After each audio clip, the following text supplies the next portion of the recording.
Bismillahirrahmanirrahim.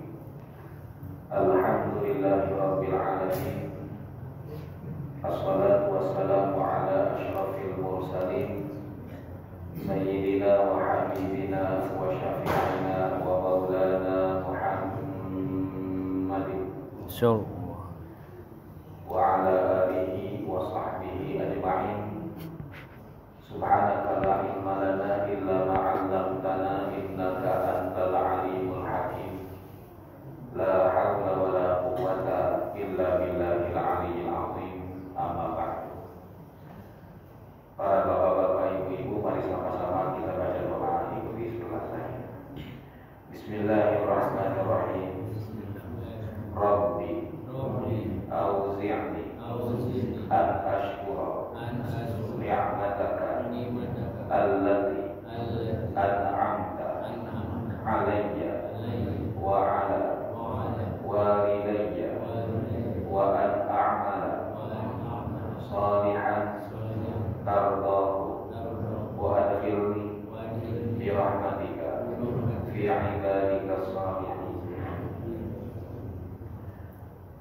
Allahul Akbar wal Muhtaramin, para pengurus masjid yang sama-sama kita hormati, para sesepuh yang sama-sama kita muliakan, bapak-bapak, ibu-ibu, para mu'takifin, para mu'takifat yang mudah-mudahan selalu mendapatkan pujian ridha dan rahmat Allah Subhanahu wa taala. Amin ya rabbal alamin. Pertama-tama rasa syukur sama-sama kita panjatkan pada Allah. Dialah Allah Subhanahu wa taala, Tuhan kita, Zat yang Maha Rahman dan Maha Rahim, Zat yang Maha Pengasih yang tak pernah pilih kasih, Zat yang Maha Penyayang yang nikmatnya tak pernah terbilang. Begitu besar rahmat Allah Subhanahu wa taala untuk kita, bapak-bapak, ibu-ibu, sampai-sampai Allah tidak pernah nagih rekening matahari untuk kita semuanya. Pagi ini cahaya lampu menyala masjid ini. Sebentar lagi sekitar 2 jam ke depan gelap gulita akan diganti dengan terangnya matahari. Mohon maaf, listrik yang menyinari masjid ini tiap bulan ada rekeningnya. Gak dibayar, dicopot ya oleh Allah. Tapi tiap hari Allah berikan matahari untuk kita. Allah tidak pernah nagih rekening matahari untuk kita semuanya. Yang kedua, kita sholawat dan salam pada baginda kita Nabi Muhammad SAW, yang bukan cuma kita yang bersolawat, tapi seluruh alam pun juga bersolawat. Bahkan jemaah rahimahullah, sholawat ini termasuk di antara zikir yang paling afdal. Dari sisi mana sholawat ini zikir yang paling afdal? Satu, bapak-bapak, ibu-ibu, Allah perintahkan kita sholat, tapi maaf, Allah tidak pernah menyatakan bahwa malaikat melaksanakan sholat. Bulan ini Allah perintahkan kita puasa, tapi maaf, malaikat tidak punya nafsu. Malaikat bukan laki-laki, malaikat bukan perempuan, malaikat tidak punya nafsu, tidak ingin makan dan tidak ingin menikah. Allah perintahkan kita zakat, tapi maaf, jemaah rahimahullah, silakan Bapak cek di pasar mestik, banyak orang jual emas, tapi tidak ada jual emas itu orang sama malaikat. Semuanya manusia. Karena itu malaikat tidak bayar zakat. Allah perintahkan ibadah haji, Bapak Ibu. Bahkan haji ini cita-cita umat Islam semuanya. Walaupun anjir haji sekarang sudah puluhan tahun, Allah, bahkan untuk koena khusus saja 9 tahun sekarang nantinya. Tapi maaf, malaikat tidak pernah melaksanakan ibadah haji. Walaupun bapak-bapak, ibu-ibu, orang Indonesia itu yakin betul kalau di Mekah, Madinah itu banyak malaikat. Kebetulan saya suka bimbing haji dan umroh para jemaah rahimahullah. Jemaah haji Indonesia itu terkenal paling dermawan, Bapak Ibu. Jadi kalau orang-orang mengemis yang di Mekah, di Madinah itu paling senang kalau lihat orang Indonesia. Datang orang Malaysia, mereka bilang bakhil. Tapi datang orang Jakarta, orang Indonesia, dia katakan bagus. Kenapa? Baik-baik dan bawa dermawan. Kok bisa dermawan-dermawan padahal di Jakarta kadang-kadang pelit?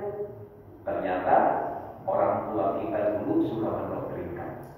Kalau satu ketika nanti punya kesempatan ke Mekah, Madinah, ada yang minta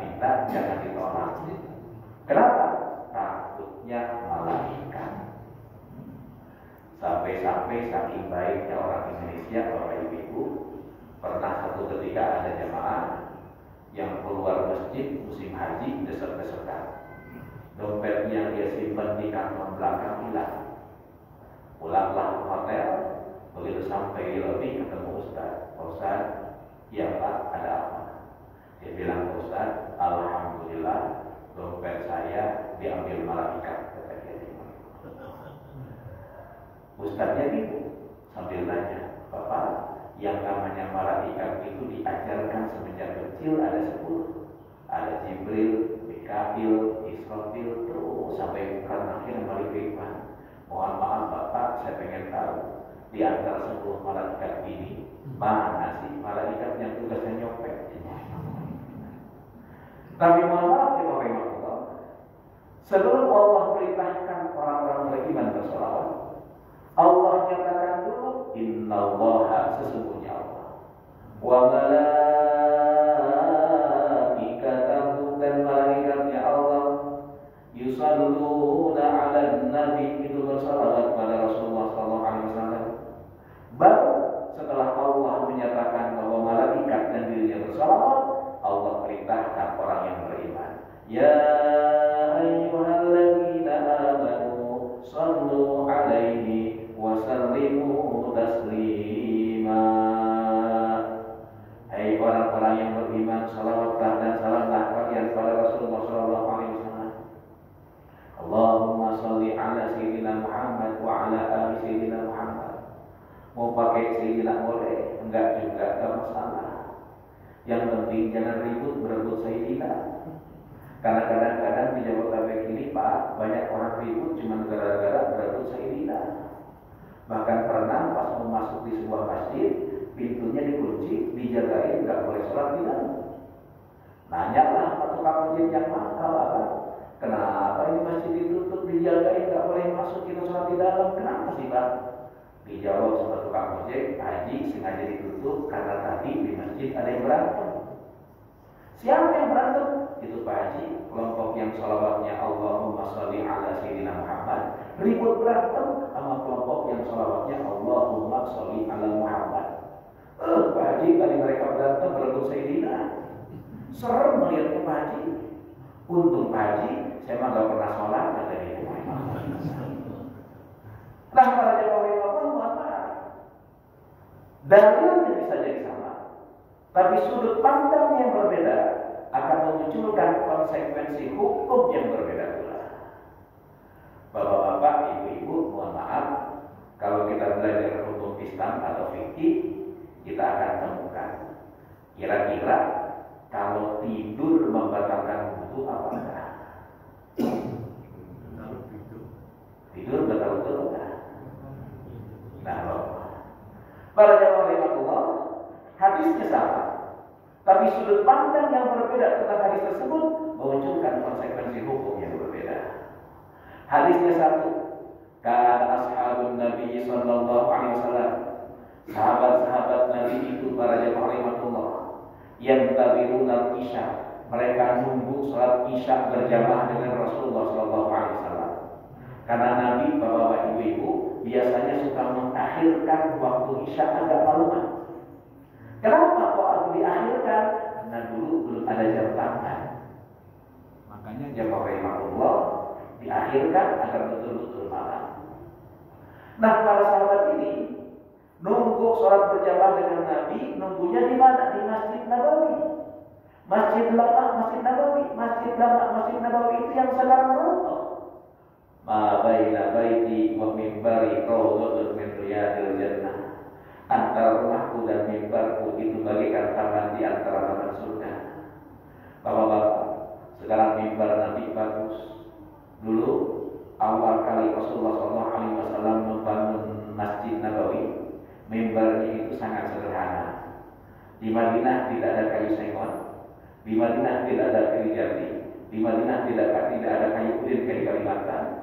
Maka itu mimbar terbuat dari batang pohon korma. Setelah ekonomi para sahabat mulai bagus, ada sahabat yang datang, ya Rasul, saya ingin ganti ini mimbar dengan mimbar yang lebih bagus. Rasulullah persilahkan. Mimbar yang lama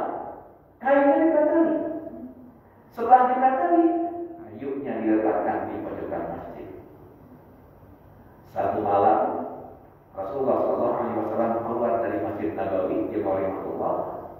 Pas keluar dari Masjid Nabawi habis sholat malam, tiba-tiba Rasulullah mendengar tangisan perempuan. Rasulullah bingung, siapa yang malam-malam ini nangis?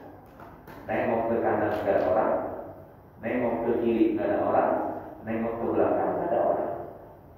Untung yang dengar Rasulullah SAW. Kalau bapak-bapak yang mau dari rumahnya ke masjid ini, tiba-tiba dengar orang yang nangis, nengok kanan tidak ada, nengok kiri tidak ada orang, nengok belakang tidak ada orang, kabur dia oleh Allah. Rasulullah penasaran, siapa yang nangis ini? Ternyata tangisan itu muncul dari kayu yang diletakkan di dekat masjid.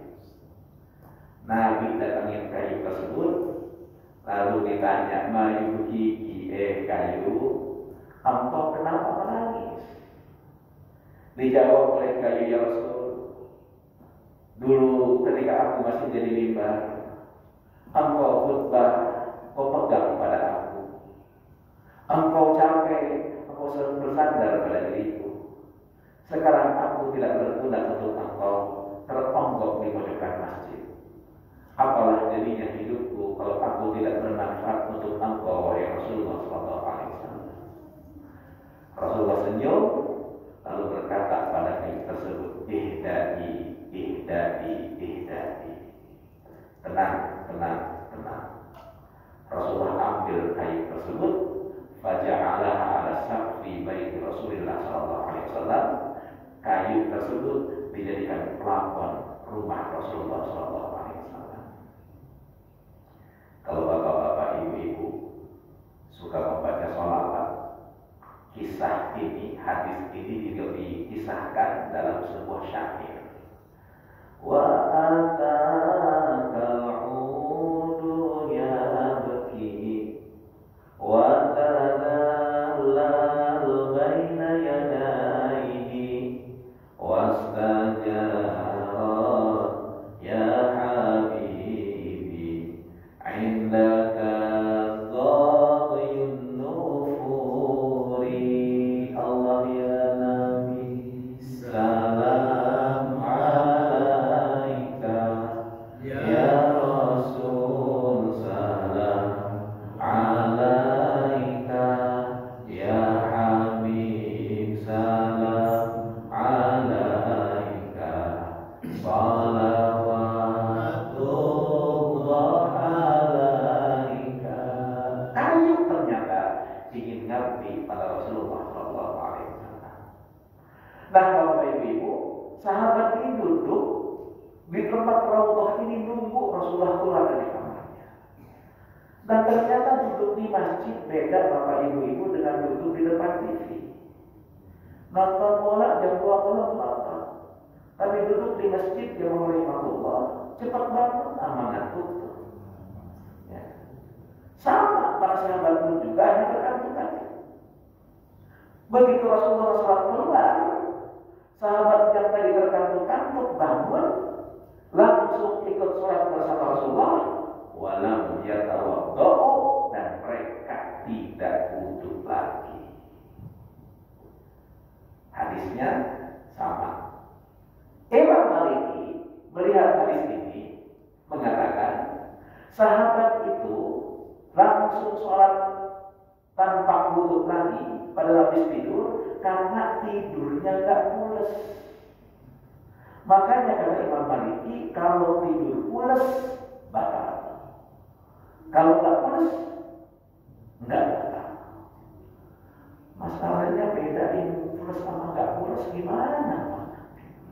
Orang sama-sama meremnya. Kata Imam Maliki, tidur gak pules ada 3 kriteria. 1, mata merem, kuping masih dengar, berarti tidurnya gak pules. Insya Allah ini bapak-bapak kalau Jumatan begini tidurnya.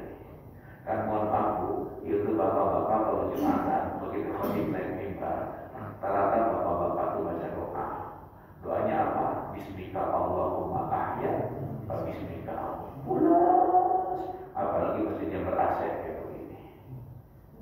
Insya Allah kupingnya masih dengar, walaupun mata merem. Buktinya mana? Begitu khatib membaca Allahumma gfir lil mu'minina wal mu'minat. Amin. Baru kira-kira. Insyaallah bagus semuanya. Dua, kriteria tidak pulas itu kalau tangan memegang sesuatu, benda di tangan jatuh, masih terasa jatuh, berarti belum pulas. Betul tak betulnya? Gak batal. Tiga, kalau mata merem, air liur keluar, masih terasa. Kadang-kadang suka. Nah, berarti betulnya nggak pulas. Batal apa? Nggak batal. Ini tinjauan mazhab Maliki. Imam Maliki punya murid namanya Muhammad bin Idris Asy-Syafi'i. Imam Syafi'i. Muhammad bin Idris Asy-Syafi'i bingung. Dia katakan, Syekh, maaf, susah bedain mana pulas dan nggak pulas. Saya mohon maaf, saya beda pendapat dengan engkau. Lihat, sahabat itu tadi tidurnya dalam keadaan apa? Duduk. Jadi kalau tidurnya duduk tidak batal. Kalau terlentang batal. Tumpul batal. Nyender. Padahal orang Indonesia kalau datang ke masjid dari apa? Nyenderan. Suci persoalan. Katanya mereka. Mohon maaf, Imam Maliki melihat kualitas tidurnya. Imam Syafi'i melihat posisi tidurnya. Hadisnya sama, sudut pandangnya berbeda, konsekuensi hukumnya yang berbeda. Mana yang benar? Insya Allah semuanya benar para jemaah Allah. Itulah jemaah Allah salah satu kenapa ada perbedaan pendapat. Nah, para jemaah Allah, kalau kita lihat sirah nabawiyah, perjalanan Rasulullah SAW, Rasulullah SAW melaksanakan Ramadan ini hampir sekitar 8 Ramadan. Dan di terakhir Ramadannya Rasulullah ada kebiasaan yang tidak dilakukan Nabi biasanya. Tumben-tumben dan Rasulullah melakukan itu. Padahal di Ramadan sebelumnya enggak.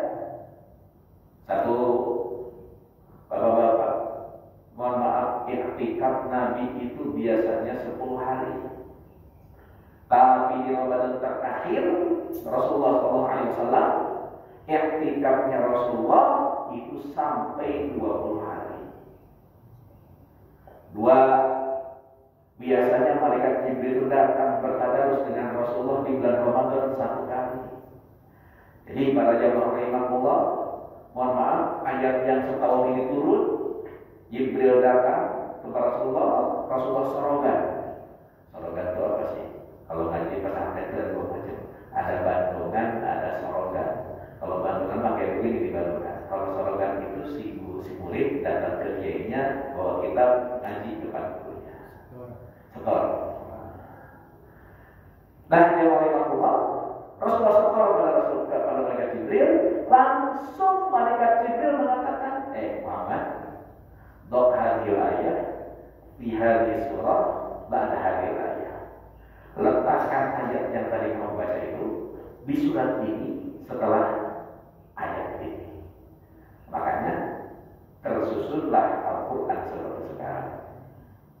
Karena itu, mohon maaf, susunan ayat-ayat Al-Quran adalah tauqifiyun, semuanya atas petunjuk Allah Subhanahu wa Ta'ala. Nah, Ramadan terakhir Rasulullah, tumben Pak, Jibril itu datang sampai 2 kali. Tapi para sahabat tidak dengar. Ini cuma biasa-biasa aja. Padahal itu menjadi tanda bahwa itu Ramadan terakhir Rasulullah. Dan Rasulullah tidak pernah berjumpa dengan Ramadan di tahun-tahun selanjutnya. Para jamaah Allah, Imam Zainuddin Al-Mulaykari membagi kematian itu menjadi 2 macam. Pertama, mautun ikhtiyariyah, mati dalam keadaan memilih bahkan mati dalam keadaan diundang oleh Allah Subhanahu wa taala. Apakah ada orang yang memilih untuk meninggal dunia atau diundang oleh Allah? Ada. Siapa? Tentu yang pertama kali Rasulullah SAW. Tanda-tanda undangan Nabi itu kelihatan di akhir dan terakhir Nabi yang tadi saya jelaskan. Dan betul surat undangan wafatnya Rasulullah SAW itu sampai pada Nabi ketika Rasulullah berada di padang Arafah.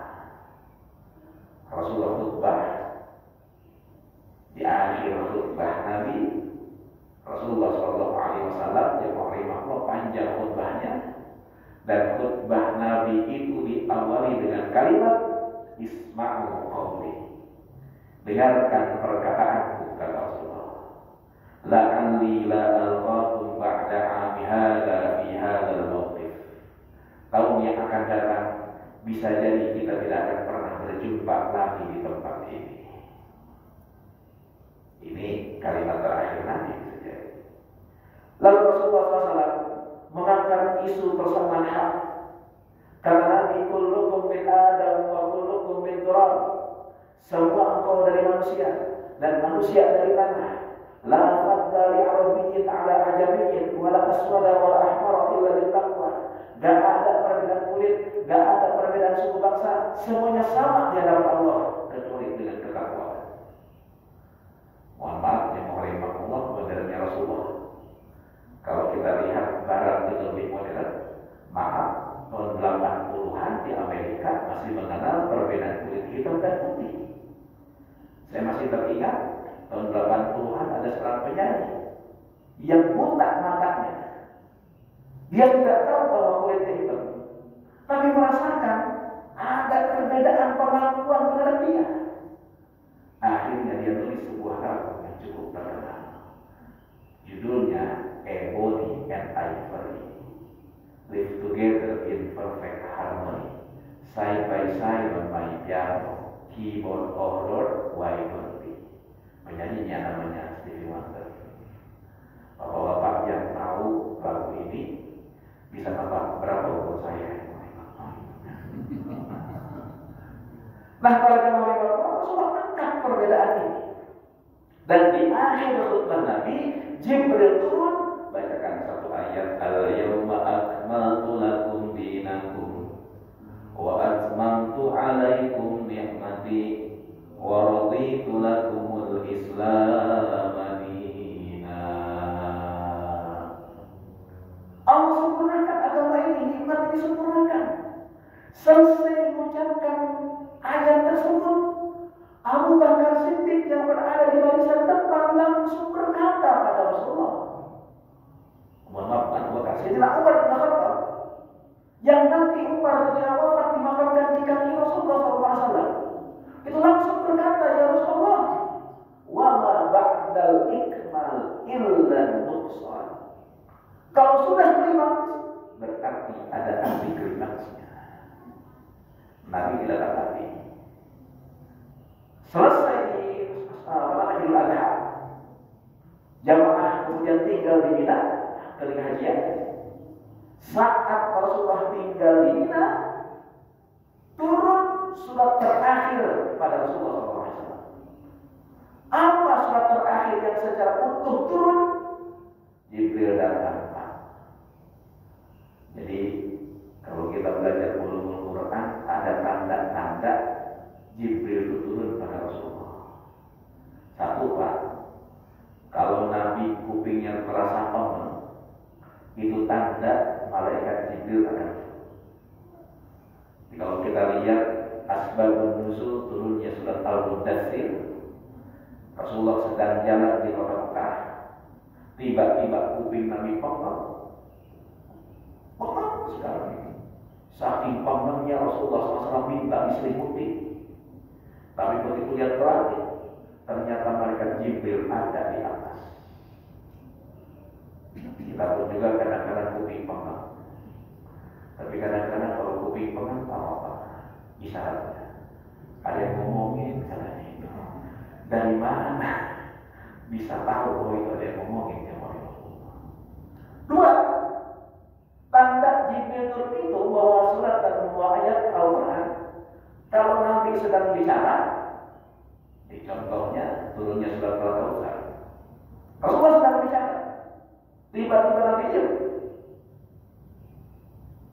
jalannya. Lalu bangun. Rasulullah berkata, barusan Jibril datang membacakan satu ayat, inna a'tayna kalau tahu. Makanya Bapak Ibu lihat kiri kanan, kalau ada yang diem, merem, jangan tinggal. Siapa tahu lagi datangnya malaikat. Nah, para jemaah Allah, Jibril turun di Mina di pertengahan hari Tasyrik. Jibril membawa satu ayat, satu surat yang insya Allah kita hafal. Apa surat yang turun di Mina ini? Idza jaa nasrullahi wa ra'aitan nasa yadkhuluna fi dinillahi afwaja. Satu surat full turun. Nah, Sayyidina Umar bin Khattab penasaran, nanya kepada para sahabat, maksud surat ini apa sih? Para sahabat mayoritas memahami secara harfiah. Umar, ini jelas-jelasan kabar gembira untuk kita. Tuh, pertolongan Allah akan turun. Idza jaa nasrullah wal fathu, kemenangan akan kita dapatkan. Wa ra'aitan nasa yadkhuluna fi dinillahi afwaja, orang-orang nanti akan masuk berbondong-bondong ke agama Allah. Jadi ini kabar gembira Umar. Sayyidina Umar bin Khattab, bapak-bapak, ibu-ibu tidak puas dengan penjelasan ini. Dia nanya ke seorang anak muda namanya Ibnu Abbas. Jadi Rasulullah SAW itu luar biasa membentuk para sahabat itu jadi dua layer. Layer pertama kibar sahabat Abu Bakar, Umar dan lainnya. Ada layer kedua yang akan meneruskan mereka. Di antaranya adalah Ibnu Abbas, Ibnu Umar dan sahabat-sahabat yang lain. Yang tatkala Rasulullah SAW meninggal dunia, umurnya masih belasan. Makanya estafeta perjuangan Nabi itu betul-betul dimulai makna teratur. Nah, dimulai makna Ibnu Abbas itu punya kecerdasan luar biasa. Justru Ibnu Abbas dengan turunnya surat An-Nasr dia nangis. Ditanya oleh Umar Mayyubkika Ibnu Abbas, Ibnu Abbas, kenapa yang menangis? Bukankah tadi sudah kata orang-orang kabar gembira? Kata Ibnu Abbas, lam ya'mal. Hari surah Nahyu Rasulullah Sallallahu Alaihi Wasallam. Surat ini adalah kabar duka akan wafatnya Rasulullah. Kok bisa begitu? Lihat, idza jaa, apabila telah datang pertolongan Allah, kemenangan sudah turun, orang-orang berbondong-bondong masuk agama Allah, berarti tugas Rasulullah SAW sudah selesai. Kalau tugas sudah selesai, Rasulullah akan kembali. Dan betul Pak, 85 hari kira-kira setelah turun surat ini, Rasulullah naik mimbar sebelum zuhur. Di sebelum sholat zuhur hari Rabu, 85 hari kira-kira setelah turun ayat di surat ini, Rasulullah naik mimbar, maksubar roksi, kepalanya diikat dengan sorban. Bapak-bapak, kalau bapak-bapak lagi sedang panas badannya, lalu bapak pakai peci, pecinya dipegang, terasa agak panas pecinya? Enggak terasa. Rasulullah SAW sedang sakit panas, kepalanya diikat dengan sorban. Maaf, ketika sahabat memegang sorban Rasulullah ini masih terasa panasnya. Jadi berapa kira-kira panas derajatnya Rasulullah SAW, derajat panasnya Rasulullah SAW? Nah, di mimbar ini Rasulullah SAW berkata, menceritakan seseorang. Karena tadi inna abdan khuyira baina zahrati dunya wa ma indah. Ada orang yang ditawarkan ke orang itu dua perkara. Yang pertama ketemu dengan Allah, yang kedua mendapatkan dunia seisinya. Fakhtaru ma indahu, orang ini ternyata enggak pilih untuk mendapatkan dunia seisinya. Justru memilih untuk ketemu Allah Subhanahu wa taala. Pecahlah tangisan Abu Bakar Siddiq.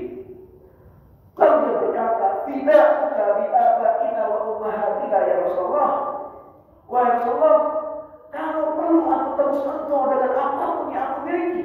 Siap ya Rasul, agar engkau tetap bersama kami. Berkata Abu Bakar Siddiq ini itu para sahabat. Kata para sahabat, Abu Bakar, kamu tuh apa-apaan sih? Kok ngomong begitu? Kata Abu Bakar, karena Rasulullah SAW wal mukhayyar. Tahu nggak para sahabat? Nabi itu nggak ngomongin siapa-siapa. Rasulullah tuh ngomongin dia sendiri. Dan betul Pak, 5 hari kemudian Rasulullah meninggal dunia. Dari turun surat An-Nasr sampai wafatnya Nabi sekitar 90 hari. Kalimat yang keluar dari mulut Nabi kata Aisyah radhiyallahu anha adalah 3 kalimat yang sering dibaca dan dibiasakan Rasulullah SAW. Apa? Fasabbih bihamdi rabbika wastaghfir. Pertama, tasbih. Subhanallah. Bihamdi rabbika walhamdulillah. Wastaghfir. Astaghfirullah wa atubu ilaihi. Kalimat-kalimat inilah yang dibiasakan Nabi sampai Rasulullah meninggal dunia. Para jemaah Allah. Makanya Imam Ghazali mengingatkan, yamutul mar'u ala ma kana alaihi. Orang itu biasanya diwafatkan dalam keadaan kebiasaan yang dia lakukan. Bapak-bapak, kita cek orang yang kerjanya nyupir kemana-mana, dia nyupirin mobil, banyak yang wafat tabrakan di jalanan.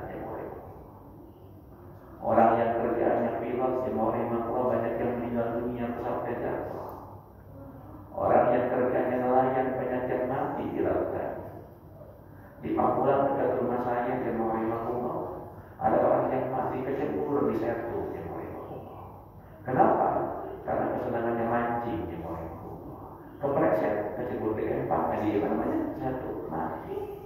Karena itu carilah kebiasaan yang mungkin kita akan wafat dalam kebiasaan tersebut.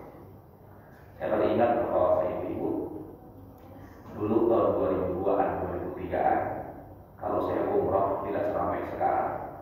Saya itu suka ngaji seorang ulama namanya Sayyid Alawi Al-Maliki di Mekah. Sayyid Alawi Al-Maliki ini yang orang sering bicara dengan santri-santrinya, dan dia rutinkan jemaah kegiatannya. Apa dia bilang? Atamanna ayat bidallahu ruhi baina yaday kullahi wa kutubi wa ana shahid. Kata beliau, saya ini berhayal Allah cabut roh saya di depan santri-santri saya, di depan kitab-kitab saya, wa ana shahid, dan saya dalam keadaan berpuasa. Ternyata dia lakukan kebiasaan ini, dan betul cita-cita beliau Allah kabulkan. Beliau wafat di hadapan santri-santrinya, beres ngaji seperti ini, dan tepat tanggal 15 Ramadan ketika sedang puasa. Itulah para jemaah. Lalu yang Ghazali lanjutkan, wa yuhsyaru ma'aman ahabba yaumal qiyamah. Orang itu akan dikumpulkan bersama orang yang dicintainya kiamat nanti. Bapak Ibu, mohon maaf, tahun 2019 yang lalu saya bimbing haji. Dan tahun 2019 yang lalu ketika hajian, wafat seorang ulama Indonesia yang cukup dikenal di kita, namanya Mbah Mun, Haji Maimun Zubair. Beliau wafat tepat tanggal 5 Zulhijjah. Saya berangkat ke Indonesia tanggal 4 Zulhijjah. Sampai Mekah jam 5. Malam-malam kita akan berangkat ke Masjidil Haram jam 4 pagi, bulan Agustus tanggal 6 kira-kira. Mohon maaf, hujan di kota Mekah. Padahal yang namanya musim panas itu udaranya sangat panas, bisa 50 derajat. Tapi tumben-tumbenan tanggal 5 Zulhijjah ketika itu hujan turun di kota Mekah besar jam 4 pagi. Ada semua berhenti hujannya. Kita sholat, kita tawaf, kita sa'i,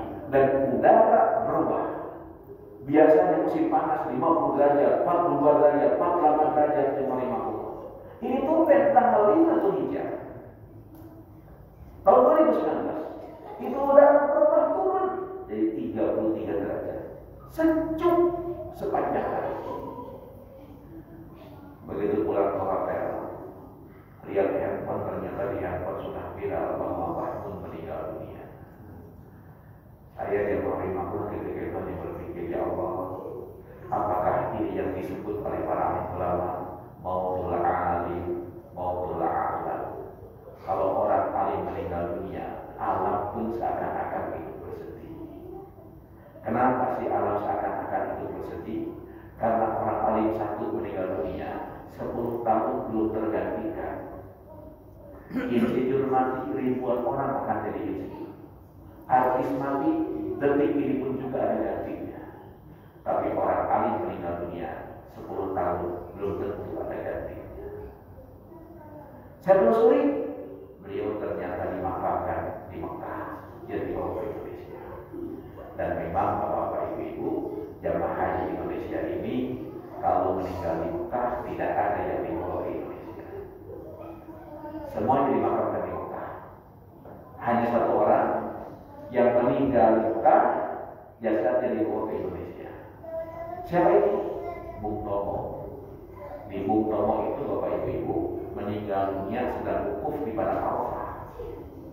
Oleh Pak Harto yang ketika jadi presiden, diperintahkan jasadnya dibawa ke Indonesia.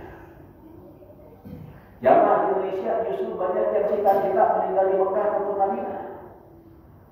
Makanya kalau jadi petugas kesehatan haji susah, karena banyak orang sakit yang mau berobat. Kenapa? Pengen mati di situ. Bahkan pernah para jemaah imam ada jamaah saya, begitu sampai di Mekah Madinah, di Mekah dia nggak mau makan, nggak mau minum. Sampai teman selamarnya ngaku, Ustaz, ini jamaah kita nih, nggak mau makan, nggak mau minum, Ustaz. Saya datangi Bapak kenapa nggak mau makan, nggak mau minum? Saya jawab, Ustaz, umur saya udah 81 tahun. Kalau saya balik ke Indonesia, saya mati juga, Ustaz. Jadi daripada mati di Indonesia, saya ingin mati di sini. Dibilang Masya Allah. Saya ngomong, Bapak, kalau Bapak nggak makan, nggak mau minum, Bapak mati di sini, itu nyusahin saya. Dibilang begitu dia belum makan dan belum minum, dan alhamdulillah sampai pulang nggak mati juga. Nah, para jemaah Allah, jamaah haji Indonesia kalau meninggal dunia dikuburkan di mana? Di sebuah kuburan namanya Soraya. Di mana kuburan Soraya itu? Ada dekat Padang Arafah, masih masuk tanah haram. Mbah pun tidak dimakamkan di situ. Mbah pun dimakamkan di mana? Di Makkah. Kuburan dekat Masjidil Haram. Kuburan dari zaman dulu. Dan luar biasa, dikuburkan di Makkah ini Ibunda Khadijah yang mulia. Subhanallah. Pas saya tahu beliau dimakamkan di Makkah, saya teringat beliau itu sangat mengagumi Khadijah. Bahkan sering membaca qasidah tentang Khadijah.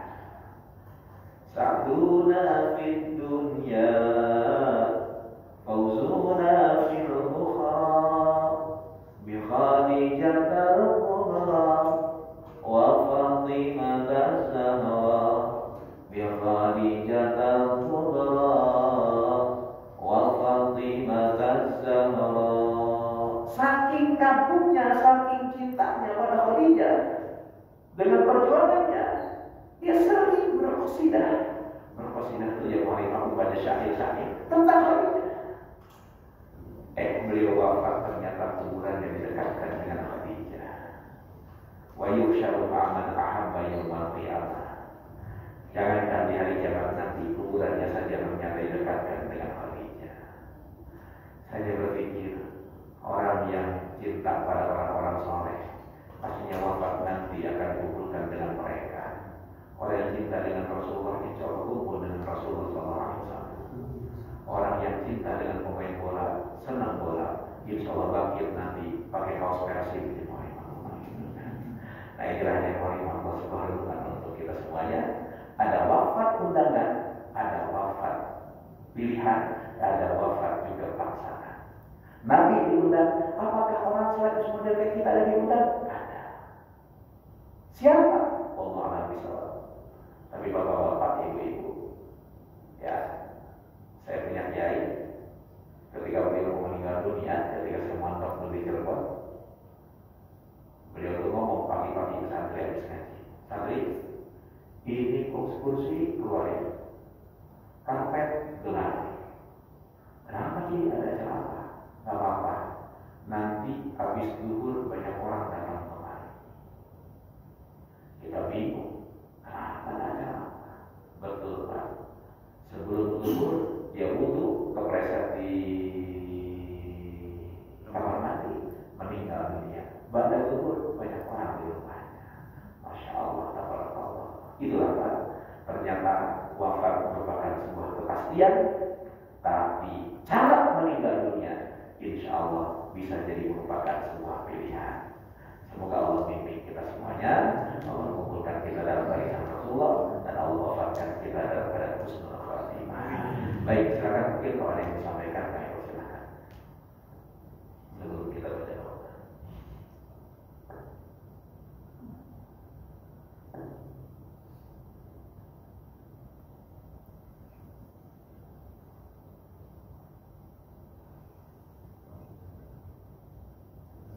Ya.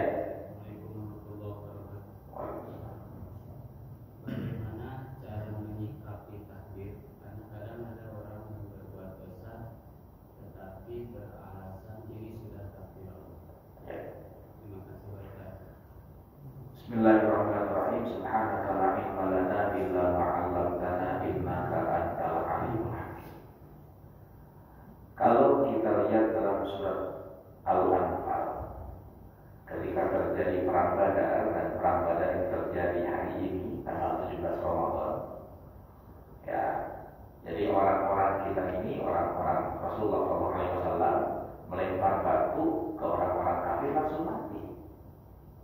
Ya, makanya Allah katakan, wa ma ramaita idh ramaita walakinallaha rama. Bukan kamu yang melempar itu, tapi Allah yang melemparkannya. Nah, jemaah, ayat ini dijadikan dalil oleh kelompok orang-orang yang menganut paham fatalistik. Apa fatalistik ini? Jawabannya, fatalistik ini adalah bahwa manusia ini nggak punya daya apa-apa. Dia kayak wayang golek, jemaah. Wayang itu tidak bisa bergerak kalau nggak ada dalangnya. Yang gerakin siapa? Dalang. Yang dia bisa joget-joget dalam. Nah, jamaah oleh karena itu paham fatalisme ini, paham Jabariyah ini mengatakan manusia tidak punya daya apa-apa. Semuanya digerakkan Allah. Pokoknya itu takdir aja. Bahkan nanti di hari kiamat orang ini akan berkata, kenapa kamu zina? Sudah takdir Allah. Ya kan? Bukan saya, engkau yang menghendaki saya. Ini namanya paham Jabariyah. Paham Jabariyah ini berbahaya. Berbahaya apa? Berbahayanya akhirnya orang permisif dengan maksiat yang dilaksanakan. Padahal mohon maaf, Allah berikan akal, Allah berikan hati untuk menjadi media, untuk menjadi untuk menjadi standar kebaikan dan kebenaran. Tapi ada juga dalam ayat yang lain dalam Al-Qur'an, misalnya kita baca, wa ma tasyauna illa ayyasha Allahu rabbul alamin. Semuanya atas masyiah Allah Subhanahu wa taala. Nah, dalam ayat yang lain ada juga kata Allah firman, faman syaa'a falyu'min wa man syaa'a falyakfur. Kalau mau kau silakan beriman, kalau mau kau silakan kufur. Nah, ayat ini dijadikan dalil orang-orang yang berkebalikan dengan sifat fatalistik tadi. Namanya free will, free act. Manusia punya kebebasan melakukan apa-apa. Terserah gue. Namanya qadariyah ataupun free will, free act. Ini kelebihan Pak. Menganggap bahwa kekuatan dia lah yang paling bisa Karena itu jemaah rahimahullah perlu digabungkan keduanya. Bapak-bapak, ibu-ibu, mohon maaf. Maryam habis ngelahirin, dia lapar, dia haus, dia butuh makan, butuh minum. Maryam ngelahirin gak ada dokter, gak ada bidan, sendirian di tengah padang pasir. Tapi Allah ternyata tidak pernah ngasih makan langsung ke Maryam. Dalam keadaan lemah untuk mendapatkan makan, Allah perintahkan untuk menggoyangkan pohon korma. Wa uzi ilaiki bidilkin nahlah tusaqit alaiki rutaban janiyya. Maryam, kalau kau mau makan pohon korma yang disandari kau itu, goyangkan. Kira-kira pohon apa? Pohon korma kalau kita goyang apa? Gede. Apalagi sampai jatuh buahnya. Yang ngegoyangin wanita yang habis lahirin. Kita aja yang kuat ngegoyang, apalagi ibu ini habis lahirin. Inilah ternyata gabungan antara free will dan free act digabung dengan fatalisme tadi. Begitu, Allah Ta'ala. Cukup saya kira. Kita bacakan dulu kitab surat Al-Fatihah. Semoga Allah bimbing kita semuanya. Allah kumpulkan kita dalam barisan Rasulullah SAW, dan Allah terima amal ibadah kita di bulan Ramadan ini. Ala hadhihi niyyah wa likulli niyatin shalihah wa ila hadratin Nabiyil Mustafa Muhammadin sallallahu alaihi wasallam bi niyyatil qabul wa tamami kulli sul al-Fatihah. Bismillahirrahmanirrahim. Alhamdulillahirabbil alamin. Ar-Rahmanir Rahim. Maliki yaumiddin. Iyyaka na'budu wa iyyaka nasta'in. Ihdinas siratal mustaqim. Siratal ladzina an'amta 'alaihim ghairil maghdubi 'alaihim waladdallin. Amin. Bismillahirrahmanirrahim. Alhamdulillahirabbil alamin. Allahumma shalli 'ala sayyidina Muhammad wa 'ala ali sayyidina Muhammad. Allahumma lakal hamdu syukra wa lakal mannu fadla wa anta rabbuna haqqan wa nahnu 'abduka ridha wa anta lam tazal bidzalika ahlan. Ya Allah, terima kasih kau berikan hidayah dalam hati kami. Terima kasih kau jadikan kami umat Rasulullah SAW. Ya Allah, kami yang terkumpul di masjid ini umat Nabi-Mu yang belum pernah melihat bagaimana wajah Nabi kami. Tangan kami belum pernah berjabatan tangan dengan tangan mulia Nabi. Kuping kami belum pernah mendengar bagaimana indahnya suara Rasulullah. Namun izinkan ya Allah, dalam hati sanubari kami ada rasa cinta dan rindu pada Rasulullah SAW. Ya Allah, di bulan Ramadan yang mulia ini, di tanggal 17 Ramadan, di hari turunnya Al-Quran, izinkan kau sampaikan salam cinta kami pada Rasulullah. Assalamualaikum ya Rasulullah. Assalamualaikum ya Habibullah. Assalamualaikum ya Sofwatullah. Ya Allah, kami sadar sunnah Nabi sering kami tinggalkan, ajaran Nabi sering kami lupakan, hidup kami bergelimang kemaksiatan. Di 17 Ramadan ini, ya Rabb, di hari turunnya Al-Quran ini kami bersimpul menegakkan tangan memohon ampunan kepada Engkau, ya Rabb. Izinkan Engkau ampuni dosa-dosa kami, Kau maafkan segala kesalahan kami. Allahumma ihdinas siratal mustaqim. Ya Allah, bimbing sisa hidup kami. Izinkan ya Rabb, di akhir hidup kami ini kami bisa bermanfaat untuk agama, keberadaan kami masyarakat untuk umat Nabi-Mu, sehingga tatkala kami wafat nanti Kau wafatkan kami dalam Rasul Khalimah dan Kau kumpulkan kami dalam barisan Rasulullah SAW. Allahumma rabbana fir lana dzunubana wa walidina warhamhum kama rabbana shighara. Ya Allah, sertakannya keimanan dalam hati kami, kecintaan pada Rasulullah. Yang pertama kali mengajarkan dan menanamkannya adalah ibu dan bapak kami. Ya Rabb, Ramadan ketika kami kecil masih teringat, ya Rabb, Ramadan yang terindah dalam kehidupan kami. Ibu kami dengan sabarnya menyiapkan buka puasa dan sahur untuk kami, ya Rabb. Bapak kami membimbing kami untuk melaksanakan puasa, ngajak kami tarawih, ya Rabb. Siang-siang ketika kami lemes, ya Rabb, tiba-tiba bapak kami ngajak kami jalan-jalan, ya Rabb, agar kami lupa akan lapar dan haus kami, ya Allah. Ya Rabb, ketika subuh kami susah bangun, tiba-tiba bapak datang dengan cipratan air ke muka kami. Saat itu kami kesel, ya Rabb, tapi sekarang kami rasakan, kalau bukan karena cipratan air bapak kami, mungkin kami tak akan pernah belajar puasa, ya Rabb. Ya Allah, dengan sabarnya orang tua kami selalu memberikan hadiah ketika kami kecil di akhir Ramadan. Padahal bisa jadi mereka dalam kesusahan, tapi mereka tidak pernah menunjukkan kesusahannya demi kebahagiaan kami. Ya Allah, ya Allah, hari ini di dua waktu yang mustajab ini kami mohon ya Allah, orang tua kami telah tiada meninggalkan dunia ini, jadikan kubur mereka raudhah min riyadil jannah.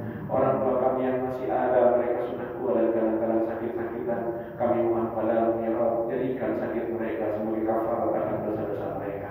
Andai satu hari nanti kau wafatkan orang tua kami, perkenankan kau wafatkan mereka dalam husnul khatimah. Allahumma a'izzal Islam wal muslimin wa ahlikil kafir wal musyrikin, damir a'da'aka a'da'ad-din, waj'al baladana Indonesia baladana aminatan mutmainnah wa sa'ira biladil muslimin. Rabbana atina fid dunya hasanah wa fil akhirati hasanah wa qina adzabannar. Wa sallallahu ala sayyidina Muhammadin wa ala alihi wa sahbihi wasallam walhamdulillahi rabbil alamin. Terima kasih. In uridu illa al-islah ma stata'tu wa ma taufiqi illa billah alaihi tawakkaltu.